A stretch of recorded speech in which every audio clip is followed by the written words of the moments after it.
Which of the following statement is incorrect for crystalline solid? हमें क्या बताना है, कौन सा स्टेटमेंट इनकरेक्ट है, किसके लिए? क्रिस्टलाइन सॉलिड के लिए। Crystalline solids have long range order. ठीक है, हमने बेसिकली सॉलिड्स को दो उसमें डिफाइन करा है, डिवाइड किया है, एक तो क्रिस्टलाइन हो गया और एक अमॉर्फस सॉलिड। क्रिस्टलाइन सॉलिड क्या होते हैं, यही एक्चुअली सॉलिड्स होते हैं, राइट?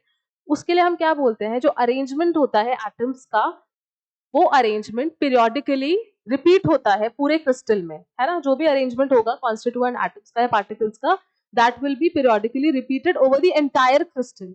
इसीलिए तो हम क्या बोलते हैं, क्रिस्टलाइन जो होता है वो लॉन्ग रेंज ऑर्डर शो करता है। जो रेपिटेशन होता है अरेंजमेंट यानी पार्टिकल्स का, जो रेगुलर पैटर्न है, वो क्या होता है, लॉन्ग डिस्टेंस में होता है वो रिपीटेशन, तो it's a long range order. Crystalline solids have definite heat of fusion, बिल्कुल सही है।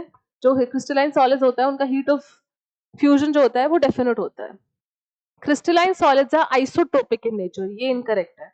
आइसोट्रोपिक नहीं होता, क्रिस्टलाइन सॉलिड कैसा होता है, एन आइसोट्रोपिक होता है।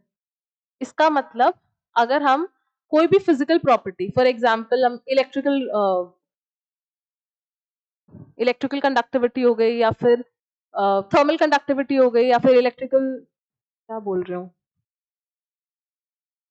कोई भी फिजिकल प्रॉपर्टी यानी कि थर्मल कंडक्टिविटी टाइप, वो सब क्या होंगी, सॉलिड्स, क्रिस्टलाइन सॉलिड्स के लिए हम क्या बोलते हैं कि डिफरेंट डिफरेंट डायरेक्शन में उन सब की प्रॉपर्टीज का जो वैल्यू होगा वो डिफरेंट आएगा हर डायरेक्शन में, ठीक है? जबकि अमॉर्फस सॉलिड्स के लिए हम क्या बोलते हैं, अमॉर्फस सॉलिड्स जो होते हैं वो आइसोट्रोपिक इन नेचर होते हैं, यानी सेम फिजिकल प्रॉपर्टी अगर मैं बात करूं, थर्मल कंडक्टिविटी हो गई या इलेक्ट्रिकल कंडक्टेंस हो गई, तो ये जो प्रॉपर्टीज आती हैं अलग अलग डायरेक्शन में, इनकी जो वैल्यू आएगी वो सेम आएगी। क्यों? क्योंकि अमॉर्फस सॉलिड में जो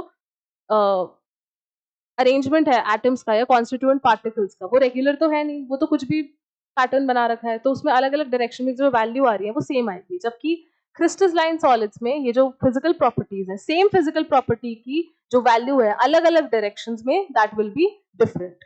ठीक है, तो वो एनाइसोट्रोपिक होते हैं। इनकरेक्ट पूछा था तो ऑप्शन नंबर सी। ठीक है, crystalline solids are termed as true solids. बिल्कुल, क्रिस्टलाइन सॉलिड्स क्या होता है, ट्रू सॉलिड्स होता है।